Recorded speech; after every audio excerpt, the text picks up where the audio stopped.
Hey guys, so I just came upon this story about this Sergeant Derrick Miller who in 2011 was sentenced to life in prison for pretty much shooting a terrorist, right? This guy approached their, defensive perimeter and he started asking, the Sergeant Derrick Miller approached him because he was like, okay, they had already seen this guy before. They already assessed that he was an enemy combatant, you know, he started asking weird questions, and apparently at one point he grabbed his gun, right? And then a struggle ensued, and then he eventually shot the guy, right? But earlier reports in 2011, when you're reading this report, they don't mention a lot of the stuff. They don't mention him grabbing the gun. They don't mention him being an enemy combatant. The Guardian articles, all these left-wing articles, like they don't mention any of this, right? But all they mention is the part where one of his friends heard him say, I'm going to shoot you, and then he was straddling the guy and shot him in the head. But, you know, if this guy tries to grab your gun and you're in a war zone, what do you do, right? Are you going to, hold him there and wait and, hopefully more terrorists don't come around you while you're pinning this guy down? No, you shoot him in the fucking head.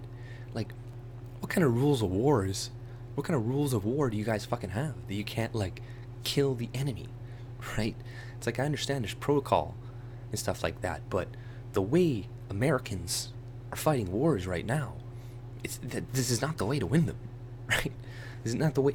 Like, this guy, because he had done this, the soldiers were on high alert that day, and they excluded this from the earlier articles too, but they were on high alert and they got attacked by ISIS a couple hours later because this guy was going in to assess their fortification, right?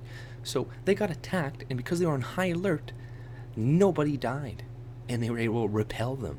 So that, he saved their fucking lives, right? Now it's crazy to me that they don't mention any of this, and now this stuff is coming out more, and it's like, what the fuck? Like, what kind of precedent does that set? It's like, soldiers in the future are gonna be less willing to shoot a terrorist when they know there's one because they may go to prison for it, right? Like, how are you sending people to prison for killing terrorists? Like, that's crazy. That's so insane. This guy's life is ruined because he was a good soldier.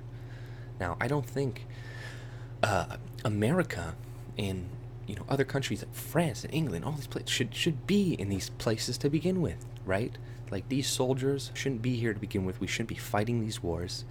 If we're gonna fight a war, we should do it right to begin with. And you go with overpowering force and you nuke the fucking shit out of a lot of people and you wipe them out. But if you're the way we're doing it now, it's like, oh, drone strike. You're just creating more enemies.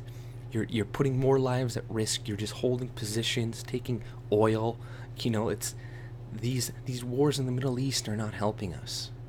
They are helping to radicalize people. Yes, it's the religion as well.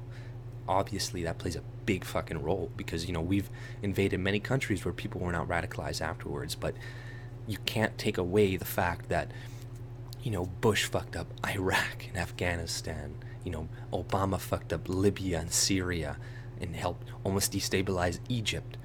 And now, get the fuck out of these places. First of all, you're putting American lives at risk, which many have already died, and then a bunch of innocent Iraqi, Afghanistan, Arab, Asian civilians at risk too, because a lot of these people, yes, they're Muslim, but they're not out there. They don't want to go killing everybody. They may have very they're very conservative beliefs in the sense, women should do this and that. It's like, I don't really care. Do what the fuck you want in your fucking country as long as you keep it there.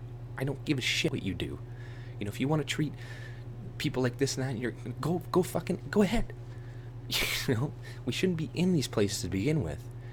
So that's one thing. But if we're gonna fight a war, you don't hamstring your soldiers like this. You don't make you're just gonna put more lives at risk. You're not gonna help anything. And this guy should be released. He shouldn't be in prison for this.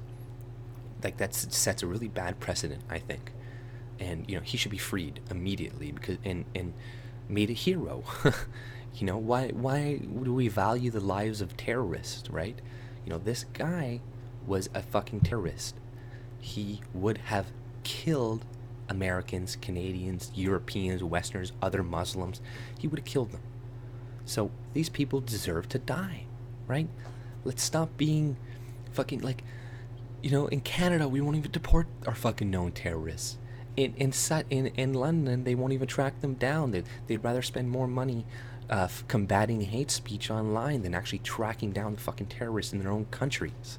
So, all we're doing is creating refugees by going into these countries, creating this massive refugee crisis, and then we're taking them and creating more shit.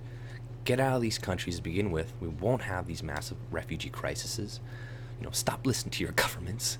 Stop trying to kill Assad and, dethrone all these people. Like, it didn't work in all of these other Middle Eastern countries. There's never been you've never successfully done a regime change, right? It's not going to happen. It will never happen.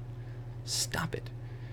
And, release this soldier from fucking having life sentence and give him a reward, right? That's all I pretty much had to say. If you like my content, subscribe and have a great day. And, make sure to donate my Patreon if you want. I don't really care if you do or not, but just throwing it out there. Have a good one.